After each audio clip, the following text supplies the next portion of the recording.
Jake Morrison had always thought his golden retriever, Max, was the most loyal dog in the universe. That was before Tuesday morning, when he found his supposedly faithful companion playing fetch with a 7-foot-tall alien in his backyard. The coffee mug slipped from Jake's fingers, shattering against the kitchen floor as he stared through the window.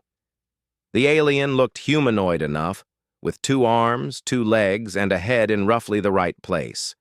But her skin shimmered with a faint blue-silver hue, and her hair moved like it was underwater, even though there wasn't a breath of wind.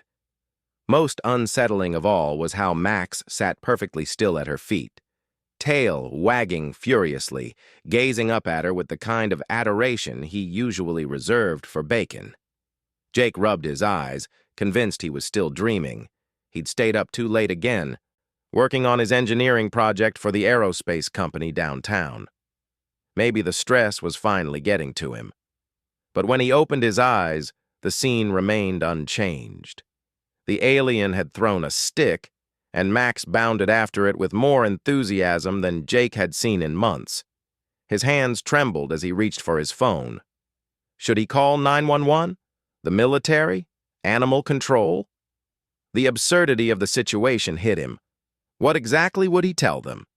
That an alien was stealing his dog's affection in his own backyard?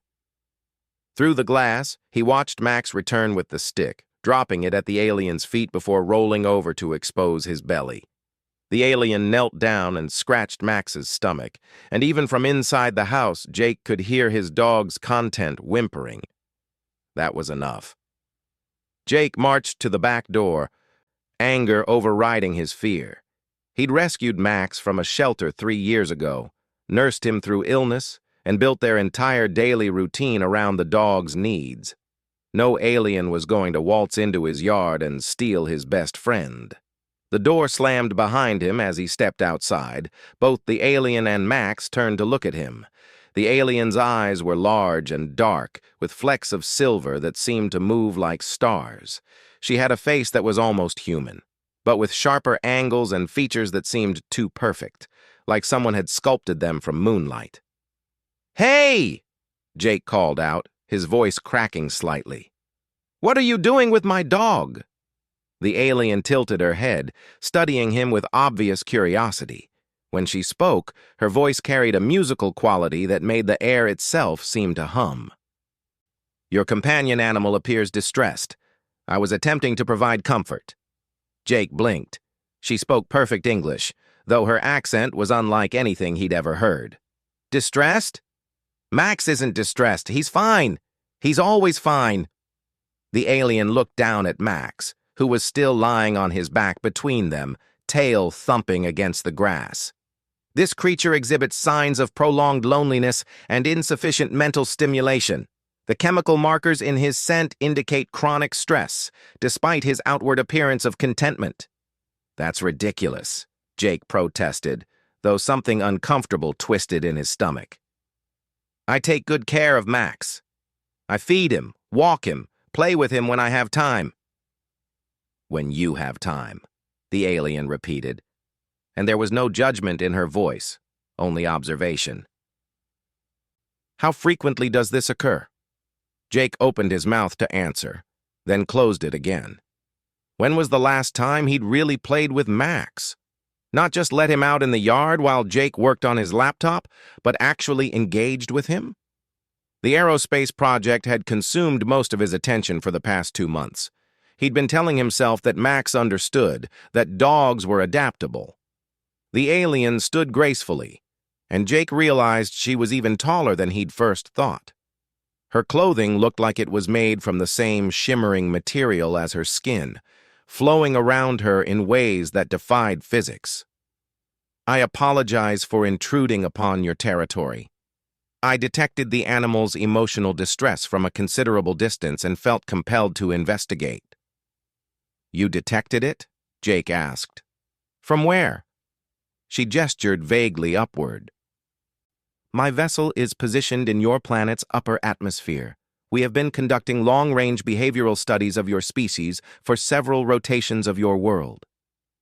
The casual way she mentioned having a spaceship in Earth's atmosphere made Jake's head spin. We? There are more of you? I am Zarathess of the Exploration Fleet, she said, pressing her hand to her chest in what might have been a formal greeting.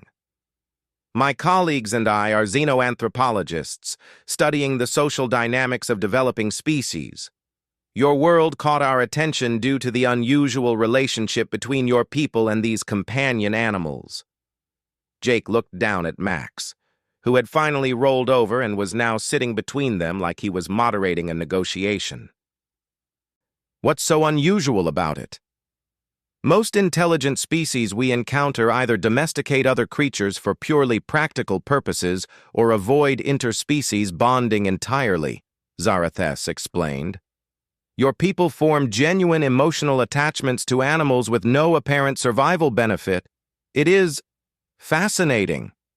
Despite his confusion and lingering alarm, Jake felt a spark of pride. Yeah, well, humans and dogs go way back. Thousands of years of partnership. Indeed. But in our observations, we have noticed that many of these partnerships have become unbalanced in recent generations of your people. Zarathess knelt down again, and Max immediately approached her for more attention. The humans provide food and shelter, but often fail to meet the animals' deeper social and psychological needs. The uncomfortable feeling in Jake's stomach grew stronger. Are you saying I'm a bad dog owner? I am saying that your companion exhibits behaviors consistent with an intelligent creature whose potential is not being fully realized, she replied gently.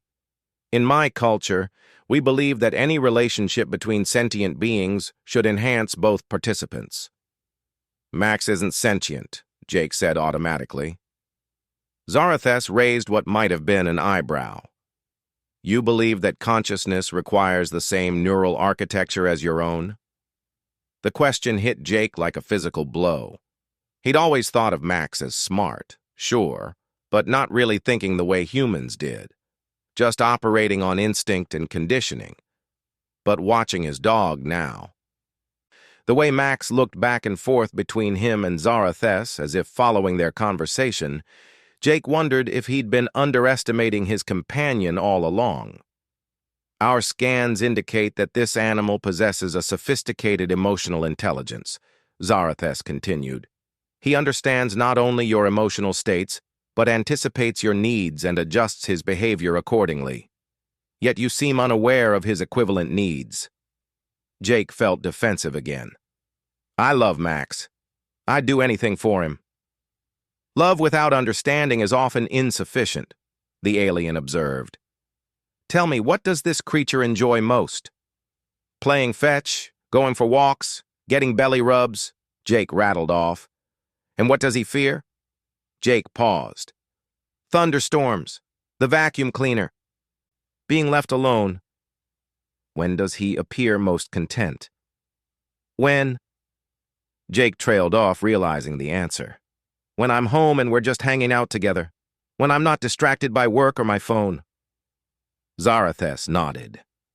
Your companion does not require entertainment. He requires your presence, your attention, your engagement with his consciousness. The words stung because they felt true. Jake thought about all the times Max had brought him toys while he was working, only to be dismissed with a quick pat. All the walks where Jake spent more time checking emails than noticing what Max was interested in sniffing. All the evenings when Max had settled down beside Jake's chair, content just to be near him, while Jake remained absorbed in his laptop screen. I've been a terrible friend to him, Jake said quietly. Not terrible, Zarathess corrected, simply unaware. Your species often struggles to recognize intelligence that manifests differently from your own, but awareness can lead to improvement. Max barked once, as if agreeing, and both Jake and Zarathess looked down at him. The dog's tail was wagging, but his eyes were fixed on Jake with an intensity that seemed almost human. How do you know all this? Jake asked. About dogs, I mean. We have studied thousands of human-animal partnerships across your planet, Zarathess explained. The most successful relationships share certain characteristics: mutual respect, consistent communication, recognition of each partner's unique capabilities and needs. And you learned this just by watching? Zarathus's expression shifted to something that might have been amusement. We did not merely observe, we occasionally interacted, always carefully and always with volunteers. Volunteers? Animals who chose to engage with us of their own free will, she clarified. Like your Max did this morning. He detected our presence and approached our landing site. His distress signals were so strong that we felt obligated to respond. Jake stared at his dog with new eyes. You went looking for aliens? Max tilted his head and gave a soft woof that sounded almost like agreement. Your companion is more perceptive than most of his species, Zarathus said. He sensed that we might offer what his current situation lacks. The implication hit Jake hard. He was trying to find someone who would actually pay attention to him. Perhaps. Or perhaps he simply recognized kindred spirits. My people have great respect for loyalty and companionship. Jake knelt down and really looked at Max for the first time in months. The dog's coat was healthy and his eyes were bright, but there was something in his expression that Jake hadn't noticed before. A kind of patient resignation, like someone waiting for something that might never come. I'm sorry, boy, Jake whispered, reaching out to scratch behind Max's ears. I've been so caught up in my own stuff that I forgot what really matters. Max leaned into the touch, and Jake felt a rush of guilt and affection. How had he let himself become so disconnected from his best friend? The capacity for recognition and change is what makes your species remarkable, Zarathus observed. Many intelligent beings we encounter become trapped by their patterns and unable to adapt. Is that why you're studying us? To see if we can change? Partly, but also because the relationship between humans and companion animals represents something unique in our experience. Your species forms genuine partnerships across biological boundaries. This suggests a kind of consciousness that transcends individual survival instincts. Jake stood up, still processing everything he'd learned. So, what happens now? Do you just leave and go study someone else's backyard? Zarathus looked up at the sky, where Jake could now make out a faint shimmer that might have been her ship. Our mission parameters require us to minimize direct contact with your species. This interaction has already exceeded our normal protocols. But you helped Max. You helped me understand something important. And your species' capacity for understanding gives us hope, she replied. We have encountered many civilizations, Jake Morrison. Some destroy themselves through inability to adapt. Others stagnate through lack of growth. But a few learn to transcend their limitations. The fact that she knew his name surprised him, but he supposed aliens advanced enough for interstellar travel could probably hack his mailbox or something. What category do you think humans fall into? He asked. Zarathus looked at Max, who was now sitting calmly between them like he'd been part of the conversation all along. That remains to be determined. But partnerships like the one you could have with this creature suggest significant potential. A sound from above drew their attention. The shimmer in the sky was growing brighter, and Jake realized the alien ship was moving. You're leaving, he said. For now. But we will continue our observations. Zarathus knelt down one final time to pat Max's head. Take care of your friend, Jake Morrison. He has much to teach you, if you are willing to learn. As she stood, her form began to shimmer like heat waves.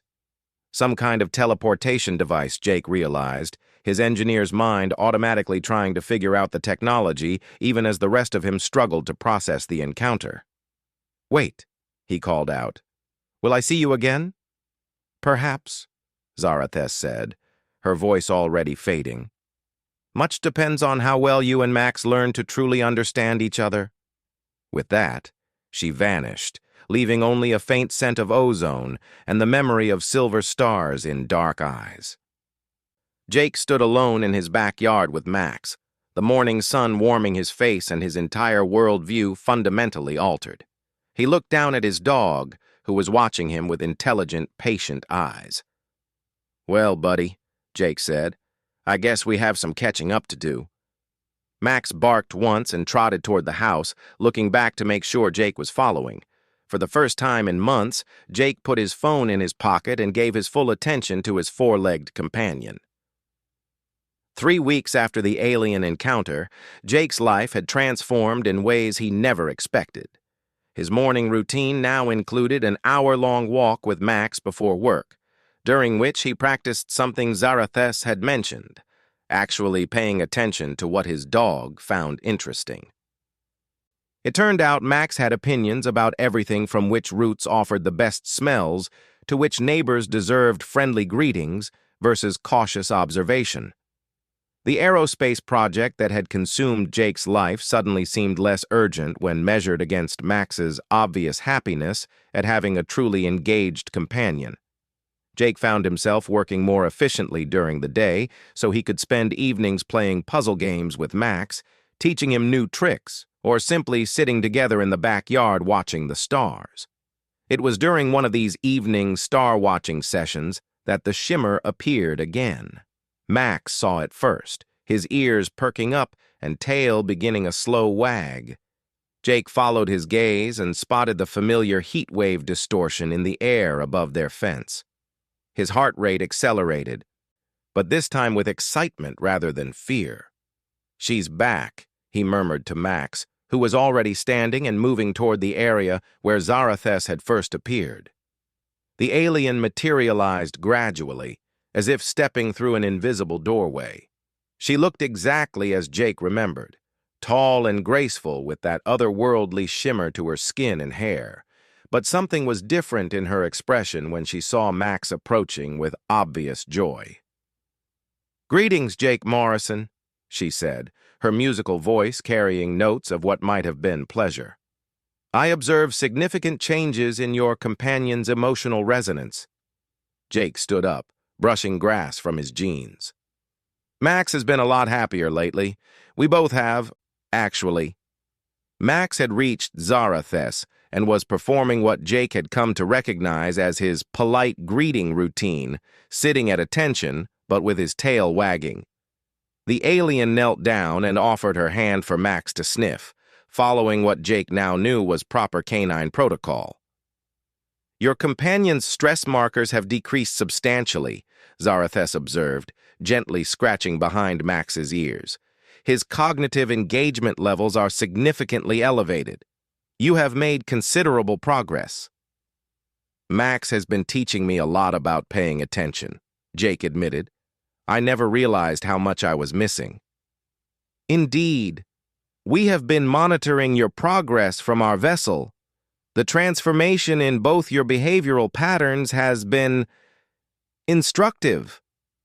Jake felt a flash of concern. "You've been watching us?" "With your permission, yes," Zarathus clarified. "We detected no signs of distress from either of you, and your developing partnership has provided valuable data for our research." "What kind of research exactly?" Zarathus stood gracefully, and Max settled down beside her, leaning against her leg with the casual familiarity of an old friend. "We are documenting the potential for consciousness expansion through interspecies cooperation. Your species and these companion animals represent a unique evolutionary experiment." "Evolutionary experiment?" "Consider the remarkable nature of your partnership," Zarathus explained, gesturing to Max. "Two species with entirely different sensory capabilities, communication methods, and cognitive architectures have learned to function as a unified entity. You compensate for each other's limitations while enhancing each other's strengths." Jake hadn't thought of it that way before. "I suppose Max is better at reading people than I am, and his hearing and smell are way beyond anything I could manage. While you provide abstract reasoning, tool manipulation, and access to resources he cannot obtain independently," Zarathus continued, "together you form a hybrid intelligence greater than the sum of your individual capabilities." Is that what your people do? Form partnerships like this? My species evolved past the need for such cooperation millennia ago, Zarathes replied, and for the first time, Jake detected something that might have been regret in her voice. We achieved individual self-sufficiency through technology and genetic optimization. We no longer require partnership for survival. That sounds... Jake paused, trying to find the right words. Lonely. Yes, Zarathes said simply. It is. The admission hung in the air between them. Max seemed to sense the alien's emotional shift and moved closer, pressing his warm weight against her leg in the same way he comforted Jake when work stress got overwhelming. Is that why you're studying human-animal partnerships? Jake asked. Because you miss having that kind of connection? Perhaps. We have observed that species who maintain cooperative bonds often display greater adaptability and resilience than those who achieve isolated perfection. Zarathes looked down at Max with something approaching wonder. Your companion offers comfort without expectation of return. This behavior serves no logical survival function, yet it strengthens both participants. Jake knelt down beside Max and scratched his chest, earning a contented sigh. Max doesn't think about survival when he's offering comfort. He just sees that someone needs it and responds. Precisely. This intuitive empathy across species boundaries suggests a form of consciousness that transcends individual self-interest. It is remarkable. A thought occurred to Jake. You said your people lost the need for partnerships, but did you lose the ability? Zarathes tilted her head, considering the question. What do you mean? I mean, could someone from your species learn to form that kind of bond again, if they wanted to? The alien's large eyes fixed on Jake with sudden intensity. Why do you ask? Jake looked at Max, who was now lying across both their feet as if trying to physically connect them. Because Max seems to think you need the same thing he needed. Companionship. Real connection with someone who understands you. I am here in a research capacity only, Zarathes said, but her voice lacked conviction. Personal attachments would compromise my objectivity. Would they? Or would they give you better insight into what you're studying? Before Zarathes could answer, Max suddenly lifted his head and growled low in his throat. Both Jake and the alien followed his gaze to see lights moving in the sky above them. Not the subtle shimmer of Zarathes's presence, but harsh, angular shapes cutting through the darkness. Your ship? Jake asked. Zarathes was already standing, her entire posture shifting to something like alert tension. No. Those are military reconnaissance drones from your government. Someone has detected our presence. Jake felt his stomach drop. How much trouble are you in? Considerable. Direct contact with your species is forbidden under our exploration protocols. My colleagues have been attempting to recall me for several cycles, but I have been... She paused, glancing down at Max, reluctant to terminate this research opportunity. You mean you've been ignoring orders to come back because you wanted to keep visiting us? The academic value of this ongoing study justified extending my field time, Zarathes said formally, but Jake caught the defensive note in her voice. Max stood up and moved to position himself between Zarathes and the approaching lights, hackles raised slightly. Jake had never seen his dog display protective behavior toward anyone but him. We need to get you out of here, Jake said. Can you teleport back to your ship? Yes, but the drones will detect the energy signature. Your military will know exactly where I dematerialized from. Jake's engineer brain kicked into high gear. What if we gave them something else to focus on? A distraction? What kind of distraction? Jake was already pulling out his phone. I'm calling in a gas leak to the fire department. Multiple trucks, sirens, emergency lights. By the time they sort out that it's a false alarm, you'll be long gone. Zarathes stared at him. You would risk legal consequences to protect my escape? Of course. You're our friend. Jake was already dialing, but he paused to look at her seriously. You are our friend, right? This isn't just research anymore? The alien's expression softened in a way that made her seem suddenly strikingly vulnerable. I do not believe my people have words for what this has become. Max barked once, as if agreeing, then ran to the fence and back, clearly indicating they needed to move. The drones were getting closer, their searchlights beginning to sweep the neighborhood. Jake finished the call, reporting a strong gas odor and possible leak at an address 3 blocks away. Within minutes, they could hear sirens approaching from multiple directions. That should draw their attention, Jake said. But you should go now before they expand the search pattern. Zarathes nodded, but instead of immediately activating her teleportation device, she knelt down one final time beside Max. The dog leaned into her touch, and Jake could swear he saw genuine sadness in both their expressions. Thank you, brave companion, she whispered to Max. You have taught me much about the courage required for true friendship. Max whined softly and licked her hand. Will we see you again? Jake asked, though part of him already knew the answer. My mission here is concluded. My people will likely reassign me to avoid further protocol violations. Zarathes stood, but her gaze lingered on both Jake and Max. However, our research has yielded unexpected results that will require extensive analysis and discussion among our leadership. What kind of results? Evidence that consciousness and intelligence can evolve through cooperation rather than isolation. That emotional bonds across species barriers represent an advancement rather than a limitation. She gestured to the space between Jake and Max.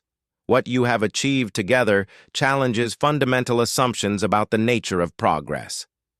The drones were directly overhead now, their lights sweeping back and forth.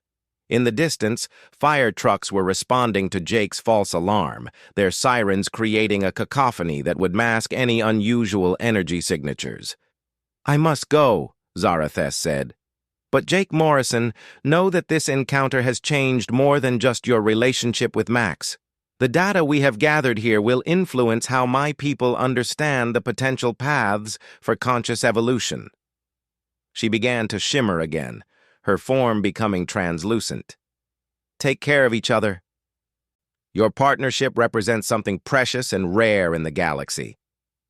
Wait, Jake called out. If your people do decide that cooperation is worth studying more, where would they start? Zarathes smiled, an expression that transformed her alien features into something warmly familiar. Where else? With species who have already mastered the art of loving across boundaries. And then she was gone, leaving only the faintest scent of ozone and the sound of military drones searching an empty backyard. Jake looked down at Max, who was staring at the spot where Zarathes had vanished. The dog's tail wasn't wagging, and his ears were drooped with obvious sadness. I know, buddy, Jake said, kneeling down to wrap his arms around Max's neck. I miss her too. But as they walked back toward the house together, Jake realized that while Zarathes might be gone, the lesson she'd taught them would remain. He and Max had learned to see each other as true partners, and that bond would only grow stronger with time. Above them, the drones completed their search pattern and moved on, finding nothing but an ordinary man and his dog sharing an extraordinary friendship under the stars. 6 months had passed since Zarathes disappeared, and Jake had almost convinced himself the whole experience had been an elaborate hallucination brought on by work stress and too much caffeine. Almost. But then Max would stare at the exact spot where the alien had materialized, his tail wagging hopefully, and Jake would remember every detail with crystal clarity. Their life had settled into a new rhythm that centered around their partnership in ways Jake never could have imagined. The aerospace project had been completed successfully, earning Jake recognition at work, but more importantly, He'd learned to balance his professional ambitions with his personal relationships. Max had become his unofficial office companion, accompanying Jake to the pet-friendly tech company that had recently hired him. It was during one of their evening walks that Jake noticed Max behaving strangely. Instead of his usual route through the neighborhood, the dog kept pulling toward the industrial area near the airport. At first, Jake resisted, but Max's determination was unlike anything he'd seen before. "What's got into you, boy?" Jake asked as Max led him down a service road between warehouses. "There's nothing interesting out here." Max paused at a chain-link fence, ears pricked forward and tail rigid with attention. Jake followed his gaze and saw what looked like a construction site in the distance. Bright lights illuminated several large structures that definitely hadn't been there the week before. "Weird place to build something," Jake muttered. But as he looked closer, the shapes of the buildings seemed oddly familiar. Curved walls, seamless joints, and that peculiar shimmer he remembered from Zarathes's technology. Max barked once, sharply, and Jake's heart began to race. "No way," he whispered. "It can't be." But even as he said it, Jake was pulling out his phone to search for news about the construction site. What he found made his hands shake. According to local news reports, a joint international research facility was being established at the site. The project involved cultural exchange and cooperative scientific endeavors, and was funded by an organization Jake had never heard of. The news reports were carefully worded and strangely vague, but reading between the lines, Jake began to understand what was happening. Somehow, Zarathes had convinced her people to establish official contact with humanity, and based on the location and the familiar architecture, Jake suspected he and Max had played a role in that decision. The next morning, Jake called in sick to work and drove to the construction site with Max. Security guards turned away most curious onlookers, but when Jake approached the gate with his dog, one of the guards did a double-take. "You Jake Morrison?" the guard asked, consulting a tablet. Jake's mouth went dry. "Yes. How did you—" "You and the dog are on the approved visitor list. Dr. Chen will escort you inside." Dr. Chen turned out to be a middle-aged woman with kind eyes and an air of barely contained excitement. She greeted Jake and Max at the entrance to what was clearly the most advanced building Jake had ever seen. "Mr. Morrison, I can't tell you how honored we are to meet you," Dr. Chen said, as she led them through corridors that seemed to bend space around them. "Your case study has been instrumental in establishing our first formal contact protocols." "Case study?" Jake asked, though Max seemed perfectly at ease with their surroundings. "The documentation of your developing partnership with your companion animal provided crucial evidence that human consciousness could adapt to genuine interspecies cooperation," Dr. Chen explained. "It convinced the exploration fleet that formal contact might be mutually beneficial." They stopped at a door that opened silently at their approach. Inside was a room that managed to feel both impossibly advanced and comfortably familiar. Human and alien technology had been seamlessly integrated, creating spaces that accommodated both species' needs. And there, standing beside a control panel that looked like it had been grown rather than built, was Zarathes. She turned at their entrance, and Jake saw that her expression shifted immediately from professional interest to genuine joy. Max had no such restraint. He bounded across the room and pressed against her legs, tail wagging so hard his entire body wiggled with excitement. "My friend," Zarathes said, kneeling down to greet Max properly, "I have missed your perspective on the universe." "We've missed you too," Jake said, and was surprised by how much emotion he heard in his own voice. "What is all this?" "The beginning of something unprecedented," Zarathes replied, standing gracefully. "My people have established the first formal embassy for cooperative evolution.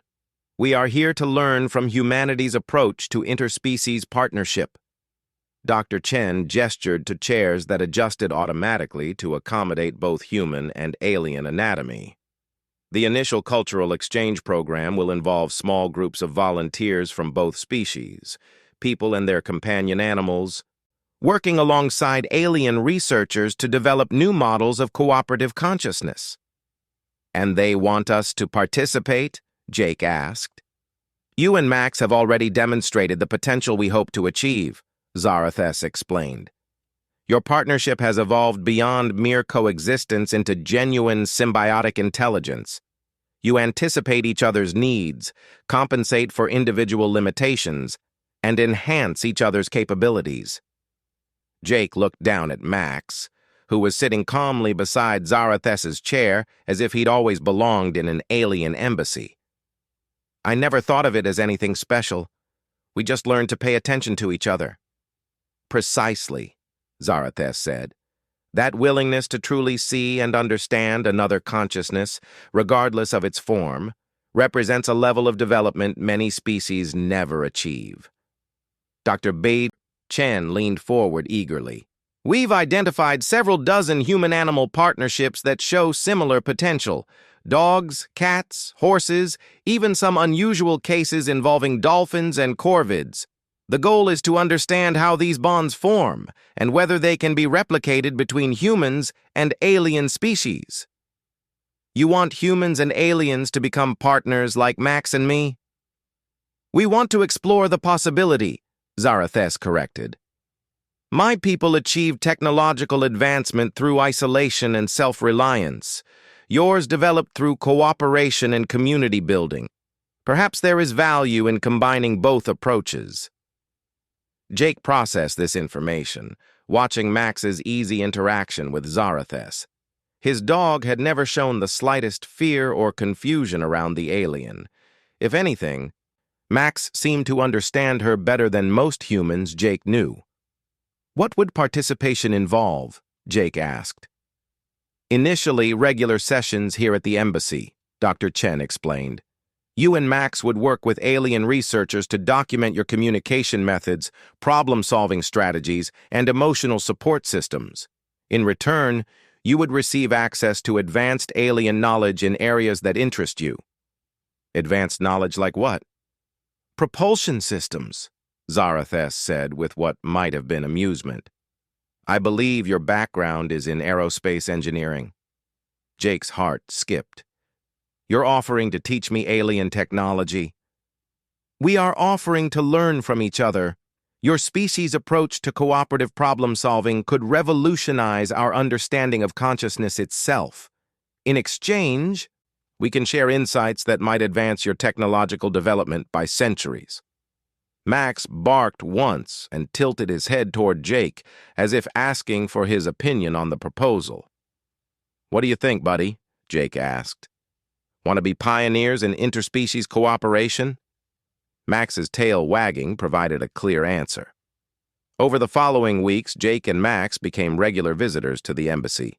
They participated in communication studies where alien researchers observed how Jake and Max coordinated activities without verbal instructions.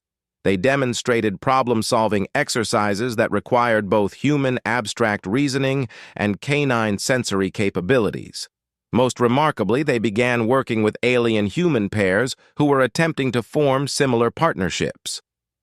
Zarathos had volunteered to work with a human partner as part of the research. Her assigned human was Dr. Sarah Kim, a veterinary behaviorist whose approach to animal psychology resonated with alien perspectives on consciousness. Watching Zarathos and Dr. Kim learn to understand each other provided fascinating insights into the challenges and rewards of cross-species cooperation. "The key insight," Zarathos explained to Jake during one of their sessions, "is that true partnership requires each participant to expand their definition of intelligence and consciousness. You do not think less of Max because his cognitive architecture differs from yours. Instead, you value the unique perspectives his differences provide. And your people are learning to do the same with humans?" "Some of us, yes. Others remain convinced that individual perfection is superior to cooperative achievement." Zarathos looked across the room where Dr. Kim was teaching her alien partner about human emotional expression through microfacial movements. But the preliminary results suggest that partnerships enhance rather than diminish individual capability. Jake watched Max demonstrate his ability to detect emotional distress in both humans and aliens by alerting researchers when their stress levels spiked during difficult problem-solving tasks. His dog had become a sort of universal emotional support system for the entire research team. "Max has gotten really good at reading alien body language," Jake observed. "Sometimes I think he understands your people better than we do." Animal consciousness often operates on levels that bypass the cultural barriers that separate intelligent species, Zarathes replied. "Your companion responds to fundamental emotional and social signals that transcend specific evolutionary paths. Is that why your people are so interested in studying human-animal partnerships? Because animals might be the key to understanding each other across species lines." "Partially, yes. But also because the human capacity to form genuine emotional bonds with non-human intelligences suggests a form of consciousness that could bridge virtually any gap." Zarathes gestured to where several research teams were working together. Humans and aliens and their various animal companions creating a complex web of interspecies cooperation. What you see here could be the foundation for a truly galactic civilization. As the months passed, the embassy expanded its programs. Success stories from the initial partnerships led to increased funding and support from both human governments and the alien exploration fleet. Jake found himself consulting on new research initiatives, his background in engineering proving valuable for projects that required both human creativity and alien precision. Max became something of a celebrity among the research community, his natural ability to facilitate communication between different species, making him an unofficial ambassador for animal consciousness.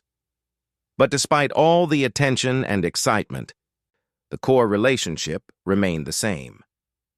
At the end of each day, Jake and Max returned to their simple house and their backyard, where they continued the quiet work of understanding each other more deeply.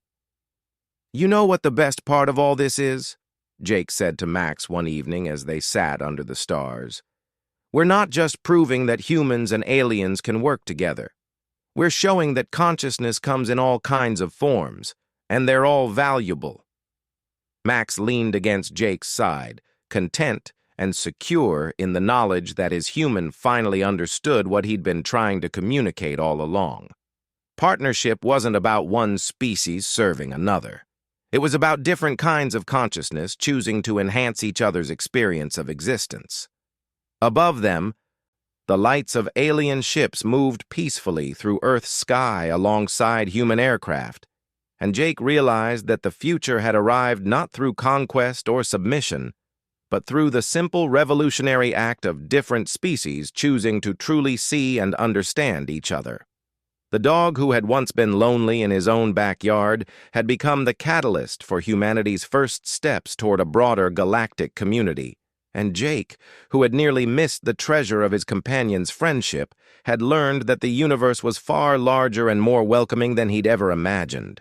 In the distance, the embassy glowed with the soft light of a dozen species working together to build something unprecedented. And in his backyard, a man and his dog continued the quiet, daily practice of loving across the boundaries that once seemed impossible to cross.